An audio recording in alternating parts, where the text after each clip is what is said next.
Lee Summit is your destination for big city vibes and small town charm. Head to the downtown Lee Summit Farmers Market, where local meets fresh. Then grab a cup of coffee and discover a variety of shops and boutiques just around the corner.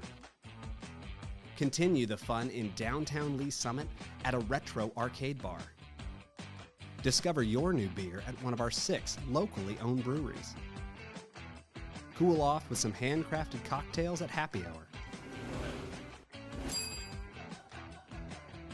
End the night with live music and good company.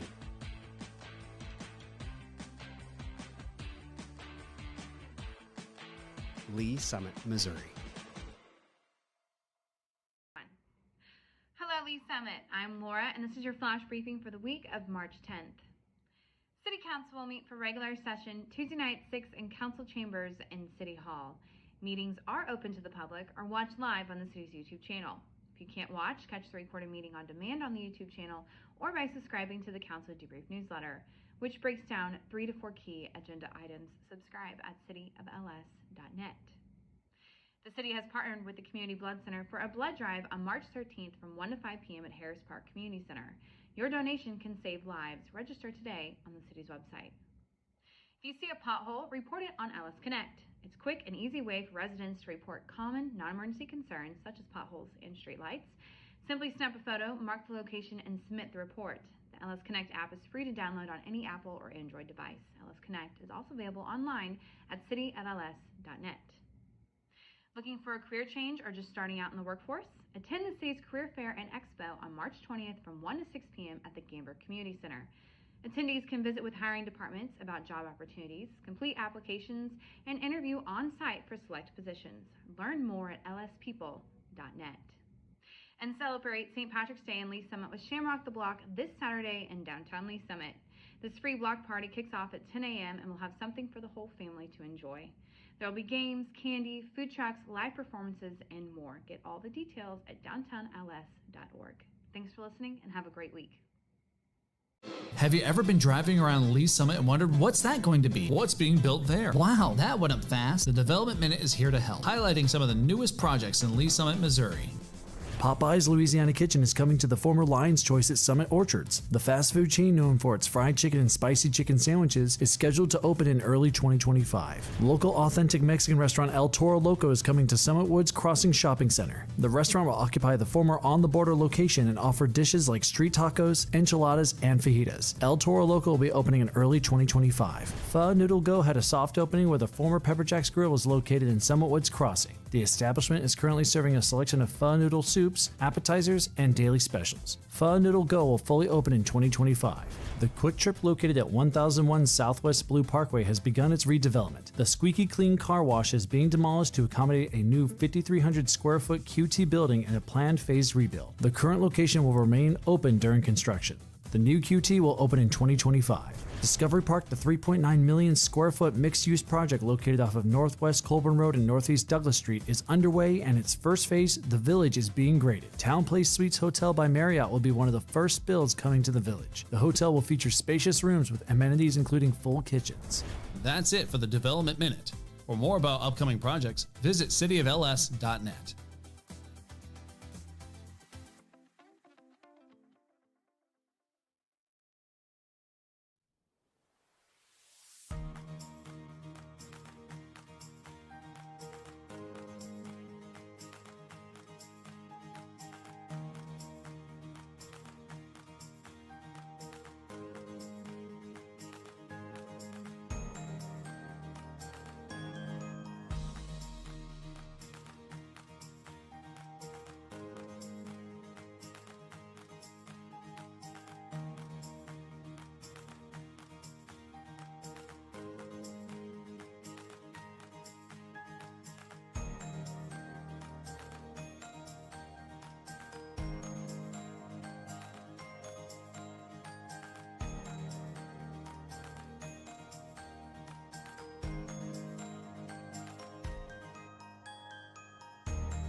Traditionally, we think as police officers, those responding to law enforcement needs within the community. But honestly, we are there to serve our citizens, and our citizens do go into crisis. They do have mental health crises, and we're being called to those scenes on a regular basis. In order to help serve those citizens better, we did initiate the Crisis Intervention Team Program. These are officers that are specially trained to de-escalate crisis situations. Recently, we've brought co-responders onto the scene, licensed qualified mental health professionals housed within our police department, and they respond with those officers directly to those scenes where a crisis is occurring so they can interact with that citizen and get them the help they need right there on that scene. The co-responders are either bachelor or master level in a behavioral health related field. They wear plain clothes, they don't carry weapons or anything like that. I have a police radio that I listen to all day. Listen for, those key words: mental health, behavioral health, crisis. There's a lot of officers that just call for me. I have my own radio number. I also have the ability to self-dispatch to them and say 982's en route. Officers en route, 914, Armstrong. So typically I arrive after they've made it safe. I'll make contact and get kind of the rundown, and then I just kind of jump right in. Like, hey, my name's Allison. I'm a mental health professional. I'm here to help you. I'm not here to take you to jail or arrest you. Sometimes all a person needs is a voice, someone neutral, someone outside that, can listen. I do a lot of safety planning, including family, their support network, who's close to you. If they're home alone, who can come over and hang out with you today? Can we lock away your sharps? Can we put up your meds? Do you need meds? Can we get you over to the urgent care to get you assessed for your medications? Some of them also are like, oh, I'm so glad you came. This made me feel so much better. Our main goal as co-responders is to, one, get people connected to the services that they need, and also divert from emergency rooms and jails. And they almost get a different view of the police responding. That lets me know you care and the officers care. Please, how can we help you?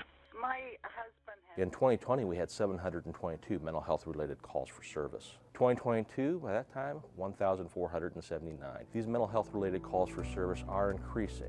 How we're responding to that is increasing the number of crisis intervention team officers we have available, as well as the number of co-responders we have available to respond on these calls. So what I think is important for the community to know about the co-responder program is that we're here, we exist.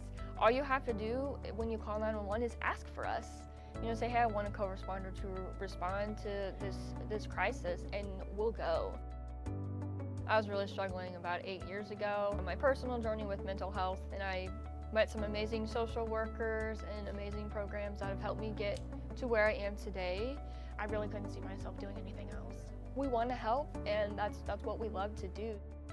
So I had a client, we got a call, she had some suicidal ideations, and she really felt that she had nobody. And and getting to know her story and getting to know who comes around and sees you. Well, then we found a support person, and they responded immediately, and we made a plan. I called back and checked on her in an hour, and then I checked on her in 2 hours. We were able to get her into the additional services to where she talks to someone every week or more. I just took a person that really just thought they had nobody and nobody would show up for them, and show them you do.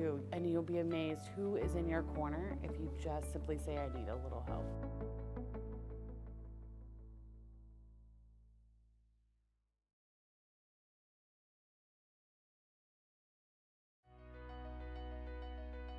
I really love living in our historic downtown.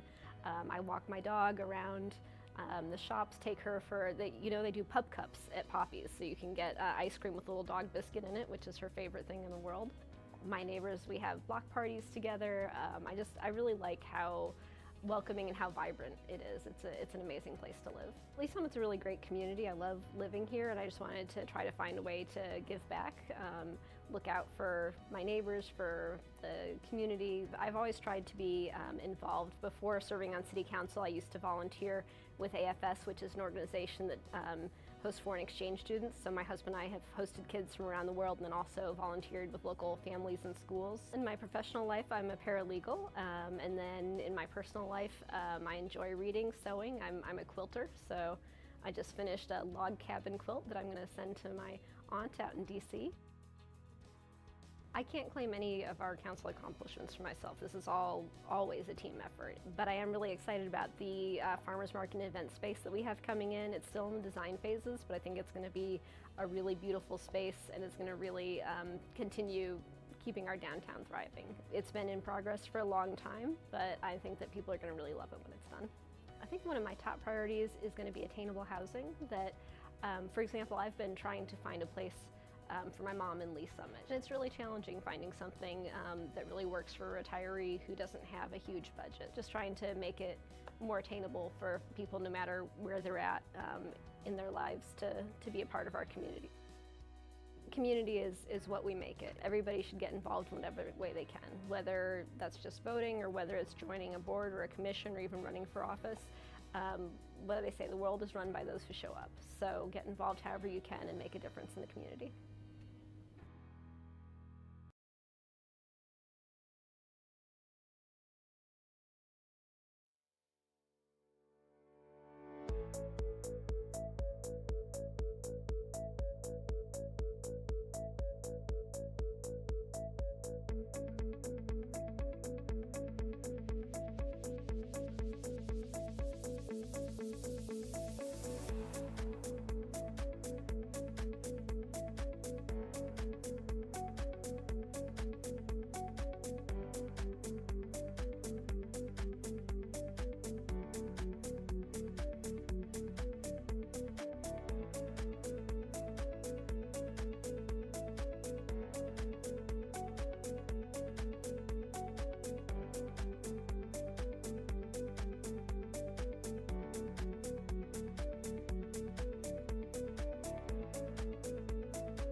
I know. I'd like to call to order the Legislative and Intergovernmental Relations Committee meeting. May I please get a roll call? Vice Chair Pryor. Here. Councilmember Funk. Here. Councilmember Shields. Here. Mayor Baird. And Councilmember Lovell. Okay, both of those are absent. Okay, please get an approval of the agenda. Chair, I move to approve the agenda as presented. Second. I have a motion and a second. Can I get a roll call, please? Councilmember Funk. Yes. Councilmember Shields. Aye. Vice Chair Pryor. Aye. Do we have any public comments? No, not that I'm aware of. Okay. We have no public comments submitted in advance, Chair. Thank you. The first item of business is the approval of the action letter for the February 10th, 2025 Legislative and Intergovernmental Relations Committee meeting action letter. May I get a motion and a second? Chair, I move to approve the action letter for February 10th, 2025. Second. May I get a roll call, please? Councilmember Shields. Aye. Vice Chair Pryor. Aye. Councilmember Funk. Aye. The next item of business is 2025-6764, discussion, update on legislative actions and lobbyist report. Mr. Head? Thank you, Chair. I did have I meet on Monday mornings at 9 o'clock with our lobbyists, and so we can go over kind of whatever the latest and greatest is, and we talk about what's coming up for the week. It does appear, and this is a kind of a late-breaking announcement. In fact, I heard this after our discussion today. So House Bill 431 is our land transfer bill in the House for the 291 and 50 intersection. It passed out of committee and it went to rules. It was supposed to be in rules last week, but they had such a huge agenda that they didn't get to it. So this week it is going to be in rules. It's up at 10:30 a.m. this Wednesday in the House in the exec committee in order to get to the floor. So we're still waiting to get into committee to get passed out of committee for Senate Bill 247, which is the bill that's in the Senate that is being handled by Senator Searpoy for us on that land transfer, but it's moving in the Senate the same, just a little bit slower. I did ask this is the last week before spring break, so they will be out of session next week. And I asked the lobbyist if this was just sort of this week they were just going to slide into spring break, or if they were going to be pushing hard. And they said they are pushing hard to get as much done as they can before spring break. Couple of bills that we've been watching kind of carefully. Senate Bill 37. This is one that would exempt from sales tax groceries and certain personal hygiene items and diapers. It would phase in over a 4-year period for municipalities, but we would no longer have an opt-out if this were to pass. I think for us, for the city, the good thing about this is that apparently there's not a big push on this bill. There's much less interest in this bill than last year. Apparently the governor is not real keen on cutting sales taxes. He wants to try to find more income tax cuts, possibly cutting capital gains taxes. So a sales tax is not really on his priority list. So it may flounder. It may not get very far. We're also watching House Bill 1264. This is one that requires that building permits essentially be approved or denied within 30 days. And if they are not acted on within 30 days, then they are deemed approved.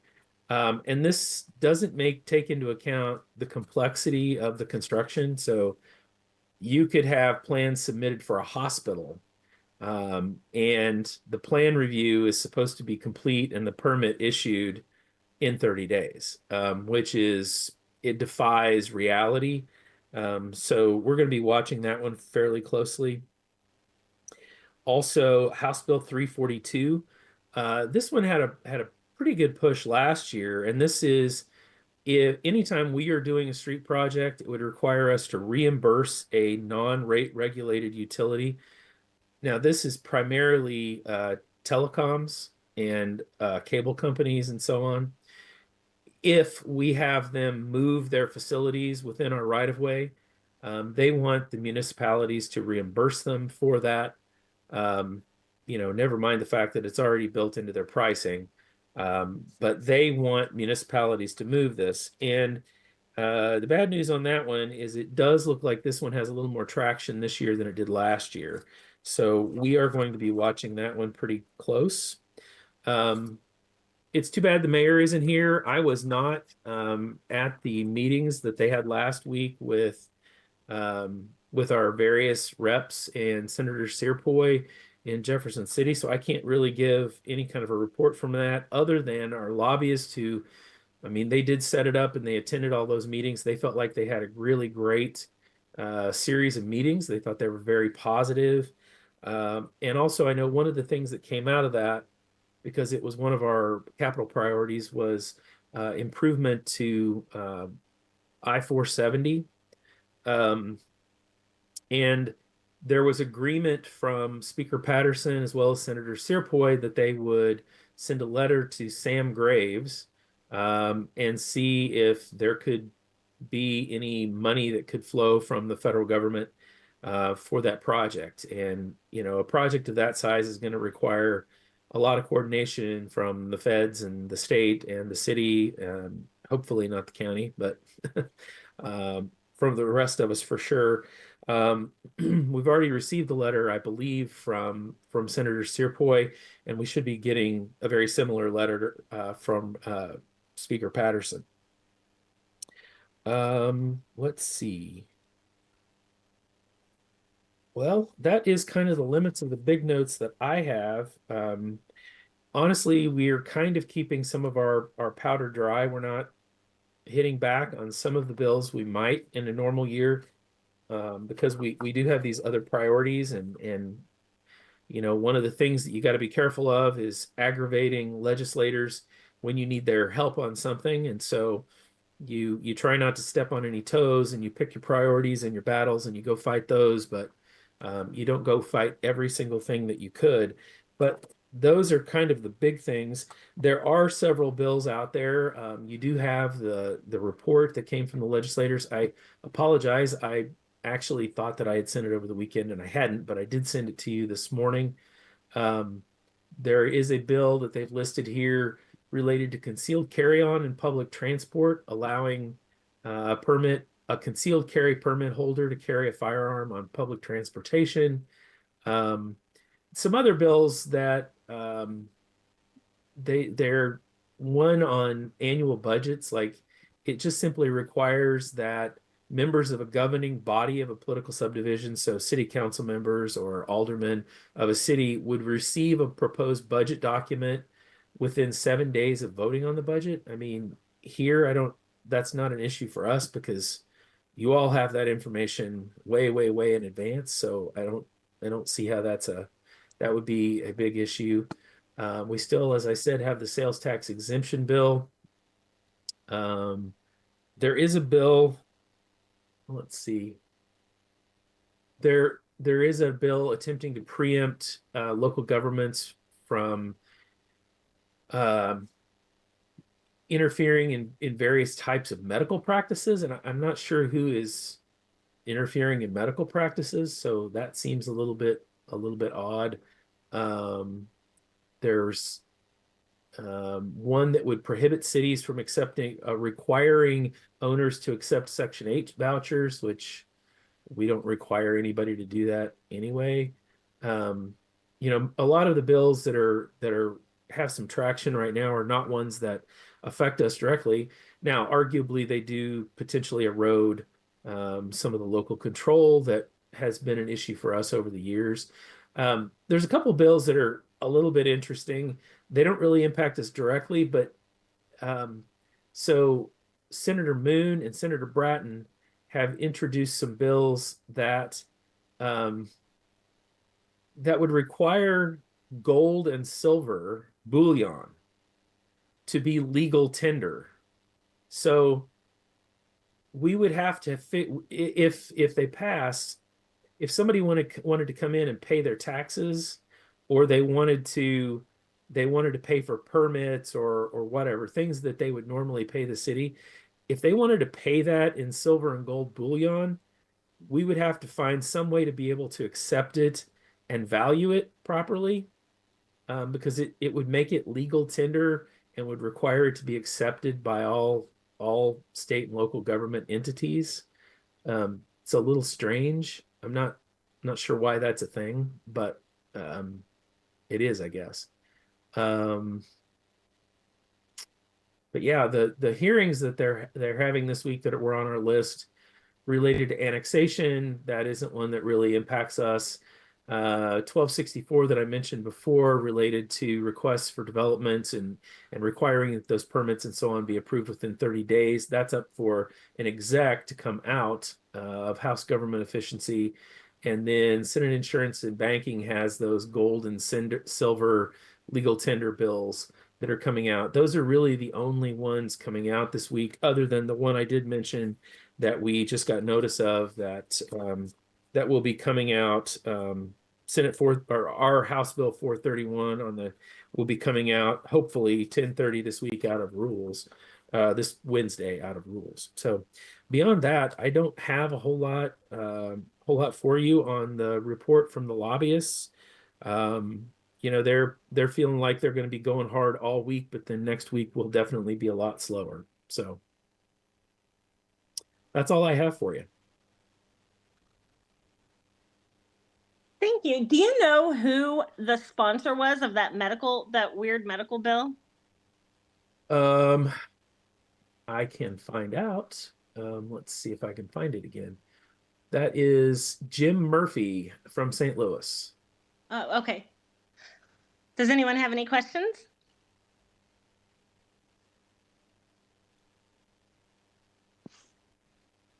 Well, I actually can't see everybody. So no, nope, doesn't look like it. So I guess that takes us to Roundtable. Does anyone have anything for Roundtable? I'm on my phone, so I can't see if anyone turns their, like, the raising hand thing up. Vice Chair Pryor, I would just want to mention that the next meeting for this group would be April 17th. Perfect. Thank you. So I guess we'll adjourn the meeting as of 11:50. Thank you all. Thank you. Thank you. Bye.